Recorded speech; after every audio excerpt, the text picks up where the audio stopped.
चलिए आज अपन अब ख्याति के आगे बढ़ते हैं। ख्याति की परिभाषा सभी को समझ में आ गया। ख्याति किसे कहते हैं सब कुछ समझ में आ गया कि ख्याति का कुल मतलब होता है प्रसिद्धि। प्रसिद्धि को क्या बोलते हैं अपन? ख्याति को। अब ख्याति का लेखांकन किन किन परिस्थितियों में किया जाता है, तो इस बात को हमको ध्यान रखना है कि ख्याति का मूल्यांकन नए अनुपात में जब परिवर्तन करना होगा तो किया जाएगा, जब कोई साझेदार संस्था में प्रवेश होगा तो ख्याति का मूल्यांकन किया जाएगा, कोई साझेदार अगर फर्म से निवृत्त होगा तो ख्याति का मूल्यांकन किया जाएगा, और किसी साझेदार की अगर फर्म में मृत्यु हो गई तो ख्याति का मूल्यांकन किया जाएगा। इन दशाओं में ख्याति का मूल्यांकन किया जाता है। तो ख्याति कुल मिला के प्रकार से व्यापारी क्या होती है? संपत्ति। अब अपन चलते हैं आगे। ख्याति के मूल्यांकन की विधियाँ, कितने प्रकार से ख्याति का मूल्यांकन किया जाता है। तो सबसे पहले तो आपको ये विधि याद रखना है। पहला विधि है औसत लाभ विधि, दूसरा अधिलाभ विधि, तीसरा पूंजीकरण विधि, और चौथा है वार्षिकी पद्धति। तो कितनी पद्धति है यहाँ पे? कितने पद्धति से ख्याति का मूल्यांकन किया जाता है? तो 4 पद्धति से। पहला औसत लाभ विधि, दूसरा अधिलाभ विधि, तीसरा पूंजीकरण विधि, और चौथा होता है वार्षिकी पद्धति। इन 4 पद्धतियों के माध्यम से ख्याति की गणना की जाती है। अब सबसे पहले चलते हैं अपन ख्याति का औसत लाभ विधि। औसत लाभ विधि क्या होता है? तो ध्यान देंगे, इस विधि के अंतर्गत औसत लाभ विधि से जब हम ख्याति की गणना करेंगे तो ध्यान देना है, इस विधि के अंतर्गत सबसे पहले लाभ का औसत निकाल लिया जाता है, और औसत निकालने के बाद वहाँ पर दिया रहेगा क्वेश्चन में कि औसत लाभ का 2 गुना या 3 गुना ख्याति का गणना करना है। तो जो भी औसत लाभ हमारा आया रहेगा उसका 2 से या 3 से गुणा कर दिया जाएगा और हमारी ख्याति निकल जाएगी। अब मान लीजिए कि हमको औसत लाभ कैसे निकलेगा, तो अपने दिमाग में इस बात को रखना है कि अगर 5 वर्ष का लाभ दिया है, प्रथम वर्ष, द्वितीय वर्ष, तृतीय वर्ष, चतुर्थ वर्ष, पंचम वर्ष, 5 वर्ष का अगर लाभ दिया है, मान लीजिए 1000 प्रथम वर्ष का लाभ है, फिर 1000 द्वितीय वर्ष का लाभ है, 1000 तृतीय वर्ष का लाभ है, 1000 चतुर्थ वर्ष का लाभ है, और 1000 पंचम वर्ष का लाभ है। तो ऐसी दशा में सबसे पहले हम लाभ को जोड़ लेंगे। तो 1000 प्रत्येक वर्ष लाभ है, 5 वर्ष का लाभ हुआ, 5 वर्ष के लाभ को जोड़ देंगे तो 5000, और 5 वर्ष के लाभ को जोड़कर जितने वर्ष का लाभ था उतनी संख्या से हम उसको डिवाइड कर देंगे, भाग कर देंगे। तो 5000 जोड़े तो आया 5000, उसको 5 से भाग कर देंगे तो हमारा निकलता है 1000। ठीक है, और वहाँ क्वेश्चन में दिया रहेगा, ये निकल जाएगा 1000, क्या निकलेगा हमारा? ये औसत लाभ। क्या निकलेगा? ये औसत लाभ। फिर क्वेश्चन में दिया रहेगा कि औसत लाभ के दुगुने या तिगुने ख्याति का मूल्यांकन कीजिए। अगर दुगने ख्याति का मूल्यांकन कीजिए बोला रहेगा तो जो हमारा औसत लाभ निकला है 1000 रुपये, उसमें 2 से गुणा कर देंगे तो ख्याति आ जाएगा 2000। अगर तिगुना बोलता है तो 1000 गुणे 3 कर देंगे तो ख्याति आ जाएगा 3000। यानी जितना गुना बोलेगा उसका औसत लाभ से हमको गुणा कर देना है। तो औसत लाभ क्या है? तो जितने वर्षों का लाभ दिया रहता है उस लाभ को जोड़कर उतनी संख्या से अगर हम भाग दे देते हैं तो हमारा कौन सा लाभ निकल जाता है? ये औसत लाभ। और फिर औसत लाभ निकालने के बाद जितने 2 गुना 3 गुना जो भी बोला रहेगा उसके हिसाब से गुणा करके ख्याति की राशि निकाल ली जाएगी। बस ना यहाँ तक। अब देखते हैं हम कैसे बनाएंगे इसको। तो एग्जाम्पल नंबर 1 में आइए, क्वेश्चन समझेंगे पहले क्या दिया हुआ है। क्वेश्चन देखेंगे, दिया है यहाँ पर, एक फर्म की ख्याति का मूल्यांकन, क्वेश्चन ध्यान सुनेंगे, एक फर्म की ख्याति का मूल्यांकन पिछले 5 वर्षों के औसत लाभ के, पिछले 5 वर्षों के औसत लाभ के 3 गुने पर किया जाता है। कितने गुने पर किया जाता है? 3 गुने पर किया जाता है। पिछले वर्षों के परिणाम इस प्रकार रहे, प्रथम वर्ष लाभ 10,000, द्वितीय वर्ष लाभ 12,000, और तृतीय वर्ष हानि 8,000, चतुर्थ वर्ष लाभ 15,000, पंचम वर्ष लाभ 16,000 रुपये। ख्याति का मूल्य ज्ञात कीजिए। यहाँ पे 5 वर्षों का लाभ हानि जो भी दिया है और 3 गुना भी बोल दिया है कि 3 गुने पर ख्याति का मूल्यांकन किया जाता है। तो सबसे पहला काम हमारा होता है यहाँ पे ख्याति की गणना करने के लिए 5 वर्ष के लाभ को जोड़कर पहले हमको औसत निकाल लेना है।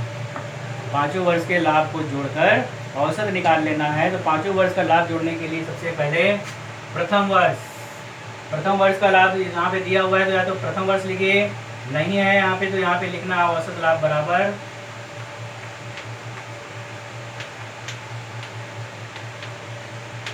औसत लाभ की गणना करना है हमको यहाँ पर।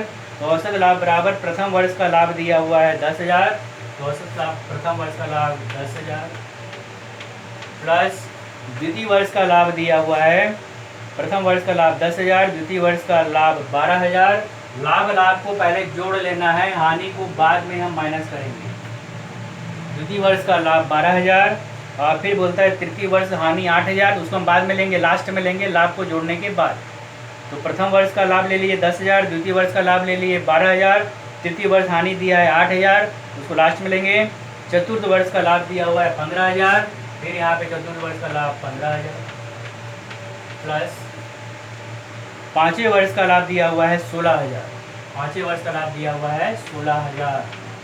तो इसके बाद माइनस कर देंगे और हानि कितना था हमारा -8,000। इस प्रकार से अब यहाँ पे सबसे पहले हम इसको जोड़ेंगे, जोड़ने के बाद 8,000 को माइनस करेंगे। तो जोड़ते हैं यहाँ पे अपन ये, तो 10,000, 12,000, 22,000, 22,000 और 15,000 हो गया ये 27,000, 37,000, 10,000, 12,000, 22,000, 22 और 5 27, 37,000, 37 और 16 हो जाएगा आपका 49,000, 37,000 और 16,000, सॉरी जोड़ लेते हैं इसको अपन यहाँ पर। 37,000 और 16,000 कितना हो जाता है, तो रब में कर लेना, गड़बड़ी करने की जरूरत नहीं है। 37,000 और 16,000, 0 0 0 6 6 12 और 1 13 3 1 3 4 और 1 5 53,000 कितना योग आता है ये अपना 53,000 आता है। तो जोड़ने के बाद जो 53,000 आया, पहला काम क्या करना है, फिर से सुन लो, लाभ को ले लेना, हानि को छोड़ देना, हानि को बाद में ले लेंगे। तो 10,000 प्लस 12,000 प्लस 15,000 प्लस 16,000 और माइनस यहाँ पे दिखाना, इस प्रकार से हानि जो है लास्ट में 8,000। इसका योग लगाए तो हमारा कितना निकला 53,000, माइनस कर देना उसमें से 8,000। 53 में से जब 8,000 अपन घटाएंगे तो ये हो जाएगा 13 में 8 गया 5 4 45,000 बराबर है कितना आ गया हमारे पास 45,000। 53 में 8 गया कितना आ गया 45,000। टोटल लाभ हानि करना हो गया यहाँ पर, फिर से ध्यान दोगे 5 वर्ष का लाभ दिया हुआ है जिसमें 1 वर्ष की हानि भी है। तो प्रथम वर्ष का लाभ 10,000, द्वितीय वर्ष का लाभ 12,000, फिर तृतीय वर्ष हानि है उसको छोड़ देंगे अपन, लास्ट में लेंगे। चतुर्थ वर्ष 15,000, पंचम वर्ष 16,000। ये चारों लाभ को जोड़े तो आया 53,000, उसमें से अगर हानि दी है तो हानि को माइनस कर देंगे, कितना हो गया 45,000। अब क्या करेंगे इसको यहाँ पे अपन बराबर औसत लाभ निकालने के लिए 45,000 बटे 5, 45,000 बटे 5। क्यों ऐसा किए, 5 वर्ष का लाभ है, टोटल लाभ हानि मिला के 5 वर्ष। तो जितने औसत लाभ निकालने के लिए अपने दिमाग में रखना है, जितने वर्ष का भी लाभ होता है उसको जोड़कर उतने ही वर्षों से भाग दे दिया जाता है। बस हमारा है, जितने वर्षों का लाभ होता है उसको जोड़कर उतने ही वर्षों से भाग दे दिया जाता है।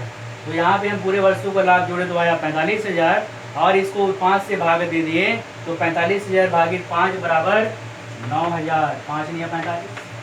तो हमारा औसत लाभ कितना निकल गया यहाँ पर 9,000। औसत लाभ कितना निकल गया 9,000। फिर नीचे लिखेंगे ख्याति बराबर औसत लाभ जो निकला है हमारा, औसत लाभ गुणित 3, औसत लाभ गुणित 3, क्योंकि ऐसा क्वेश्चन में दिया है औसत लाभ के 3 गुणे के आधार पर ख्याति की गणना कीजिए। तो हमारा औसत लाभ जब निकाले यहाँ पे जोड़कर 5 वर्षों के लाभ को जोड़कर 5 से भाग दिए तो हमारा औसत लाभ निकल गया 9,000। औसत लाभ की गणना हो गई। अब नीचे लिखेंगे ख्याति बराबर औसत लाभ जो निकला है वो और गुणित 3 गुना औसत लाभ निकला हमारा 9,000। ये 9,000 गुणित 3, जब 9,000 गुणित 3 करेंगे तो ख्याति बराबर निकल जाएगा हमारा यहाँ पर 27,000। तो ख्याति कितना आ गया हमारे यहाँ पर 27,000। इस प्रकार से काम करना है। आई बात समझ में, ये हमारा ख्याति कौन सी विधि, औसत लाभ विधि। विधि को ध्यान में रखते हुए काम करते जाना है। तो जब भी औसत लाभ बोलेगा तो ये काम करना है, ठीक है। अब चलते हैं अपन इसी में दूसरा नंबर, अधिलाभ विधि। कौन सी विधि? अधिलाभ विधि। औसत लाभ विधि के बाद चलेंगे अपन अधिलाभ विधि, देखेंगे उसको किस प्रकार से अपन हल करते हैं। औसत लाभ विधि के बाद चलते हैं अपन आगे अधिलाभ विधि। अधिलाभ विधि का मतलब जैसे यहाँ पे दिया था औसत लाभ के दुगुने या तिगुने के आधार पर ख्याति का मूल्यांकन करना है, तो यहाँ दिया रहेगा अधिलाभ के दुगुने या तिगुने के आधार पर ख्याति का मूल्यांकन। तो यहाँ पे अधिलाभ निकालने के बाद हम उसका 2 से या 3 से गुणा कर देंगे तो हमारी ख्याति निकल जाएगी। अब यहाँ पर अधिलाभ निकालने का सूत्र क्या है तो ध्यान में रखना है, अधिलाभ बराबर होता है औसत लाभ माइनस सामान्य लाभ। औसत लाभ माइनस सामान्य लाभ बराबर अधिलाभ। क्वेश्चन में ये औसत लाभ हमको दिया रहेगा,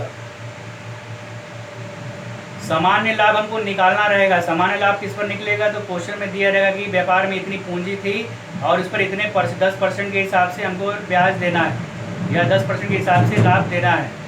तो जो पूंजी दिया रहेगा व्यापार का और उसका जो परसेंट दिया रहेगा उस पूंजी का उतना परसेंट निकाल देंगे अपन, 10,000% या 5%, तो वो निकल जाएगा हमारा सामान्य लाभ। कौन सा लाभ निकल जाएगा? सामान्य लाभ। फिर क्या करेंगे अपन, वो औसत लाभ भी दिया रहेगा।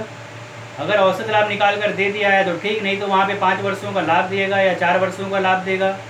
5 वर्ष का लाभ देगा तो पाँचों को जोड़कर 5 से भाग दे दीजिए आप, तो औसत लाभ निकल जाएगा। और फिर सामान्य लाभ पूंजी पर निकाल लेंगे अपन, आगे भी हल करेंगे समझ में आएगा। और फिर दोनों का अंतर निकाल लेंगे, औसत लाभ माइनस सामान्य लाभ बराबर क्या निकलेगा? अधिलाभ। तो ये दिमाग में रखना है, अधिलाभ निकालने का सूत्र क्या है तो औसत लाभ माइनस सामान्य लाभ बराबर अधिलाभ। ये सब हमको कहाँ से मिल जाएगा? क्वेश्चन से ही मिलेगा, कहीं भटकने की ज़रूरत नहीं है। निकाल कर दे देता है तो ठीक है, और नहीं निकाल कर देगा तो उसकी हम वहाँ पे गणना करेंगे। बात समझ में आ गया? अब देखिए आप लोग इसी के हिसाब से example number 4A, example number 4A देखेंगे किस प्रकार से हमको करना है। क्वेश्चन को पहले ध्यान से समझिए। दिया है एक व्यवसाय में 25,000 रुपये की पूंजी लगी हुई है, पूंजी दे दिया है यहाँ पर। इस प्रकार के व्यवसाय में 10% आय अपेक्षित है, 10% भी दे दिया है, समान लाभ निकल जाएगा 25,000 का 10%। 3 वर्षों का औसत लाभ भी निकाल कर दे दिया है 3,000 रुपये। ख्याति का मूल्यांकन अधिलाभ के 3 गुने के बराबर करना है, ख्याति की गणना कीजिए, इस प्रकार से बोला है। तो सबसे पहले जो देगा इस ख्याति की गणना करने के लिए, तो जो दे दिया है आपके पास उसको पहले वहाँ पर लिखना है। जो क्वेश्चन में दे दिया है पहले उसको वहाँ पर लिखना है। तो सबसे पहले वहाँ पे अधिलाभ औसत लाभ दिया हुआ है, तो उस औसत लाभ को लिखेंगे अपन।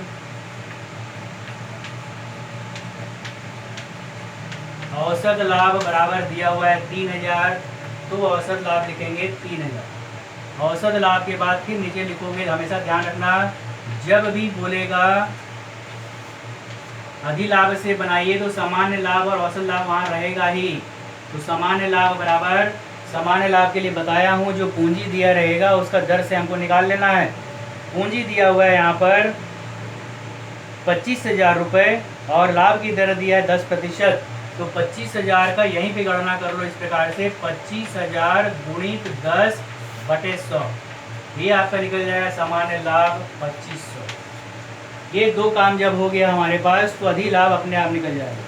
तब नीचे लिखेंगे अपने यहाँ पर अधिलाभ बराबर, सूत्र लगाना है, अधिलाभ बराबर औसत लाभ